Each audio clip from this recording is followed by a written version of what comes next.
Hello friends, welcome back to my channel Sangam Impact. Friends, आज के इस वीडियो में मैं बिहार बोर्ड क्लास 12th के जीव विज्ञान के पहला अध्याय जीवधारियों में जनन के टॉप ऑब्जेक्टिव क्वेश्चन को कराने वाला हूं। अगर आप 2026 में इंटरमीडिएट परीक्षा देने वाले हैं तो यह वीडियो आपके लिए महत्वपूर्ण होगा, इसीलिए वीडियो के अंत तक ज़रूर बने रहें। तो चलिए, आज का पहला प्रश्न है, ईस्ट में प्रजनन मुख्यतः किसके माध्यम से होता है? फ्रेंड्स, ईस्ट में प्रजनन मुकुलन के माध्यम से होता है। इसका सही आंसर ऑप्शन ए हो जाएगा। अगला प्रश्न है, युग्मक सामान्यतः किस प्रकार के होते हैं? तो युग्मक जो है वो हैप्लॉइड होते हैं, अर्थात एक गुणक होते हैं। इसका सही आंसर ऑप्शन ए हो जाएगा। अगला प्रश्न है, निम्नांकित किसमें पादप काय अगुणित होता है?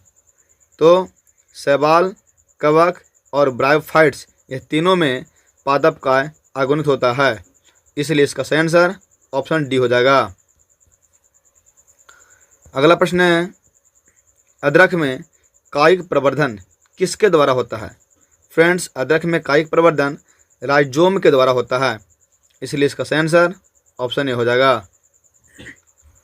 अगला प्रश्न कहता है, कंद किसका रूपांतरण है? तो कंद जो है वो जड़ का रूपांतरण है, इसका सही आंसर ऑप्शन सी हो जाएगा।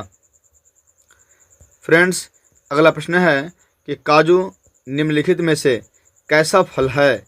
तो काजू जो है वह नट फल है, इसका सही आंसर ऑप्शन सी हो जाएगा।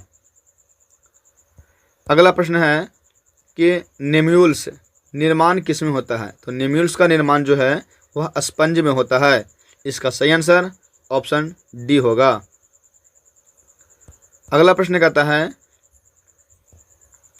कि 124 शुक्राणुओं के निर्माण में कितने अर्धगुणसूत्रीय विभाजन की आवश्यकता है? फ्रेंड्स, प्रश्न कहा है कि 124 शुक्राणुओं के निर्माण में कितने अर्धसूत्रीय विभाजन की आवश्यकता होती है? तो 31 अर्धसूत्रीय विभाजन की आवश्यकता होती है, इसका सही आंसर ऑप्शन बी हो जाएगा। अगला प्रश्न कहता है, केचुआ प्राणी है, तो केचुआ जो है वह द्विलिंगी प्राणी है, इसका सही आंसर ऑप्शन बी हो जाएगा। अगला प्रश्न, इनमें से कौन सा भाग अगुणित है? यानी अंडाशय, परागकोश और पराग और युग्मनज में कौन सा भाग जो है वह अगुणित है? तो पराग जो है यह अगुणित है, इसका सही आंसर ऑप्शन सी हो जाएगा। अगला प्रश्न है कि इनमें किसे बंगाल का आतंक कहा जाता है? तो बंगाल का आतंक किसे कहा गया है? तो कहा गया है जलकुंभी को, इसका सही आंसर ऑप्शन बी हो जाएगा।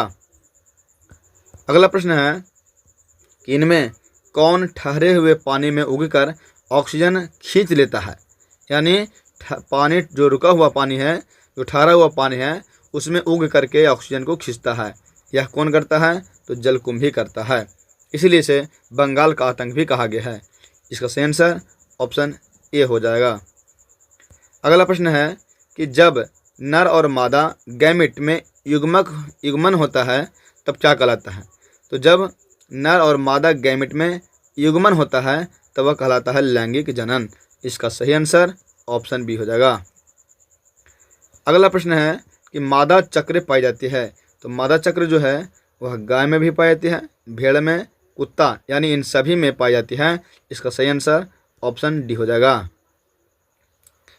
अगला प्रश्न कहता है कि उच्च श्रेणी के पौधों में निषेचन होता है, किसमें? तो उच्च श्रेणी के जो पौधा है उसमें निषेचन आंतरिक निषेचन होता है, इसका सही आंसर ऑप्शन बी हो जाएगा। अगला प्रश्न है कि सल के कंद का उदाहरण है, सल के कंद का उदाहरण कौन है? तो वह है प्याज। प्याज जो है वह सल के कंद का उदाहरण है, इसीलिए इसका सही आंसर ऑप्शन सी हो जाएगा। अगला प्रश्न कहता है कि स्तनधारियों में निषेचन कहाँ होता है? तो वह होता है फैलोपियन नलिका में, इसका सही आंसर ऑप्शन डी हो जाएगा।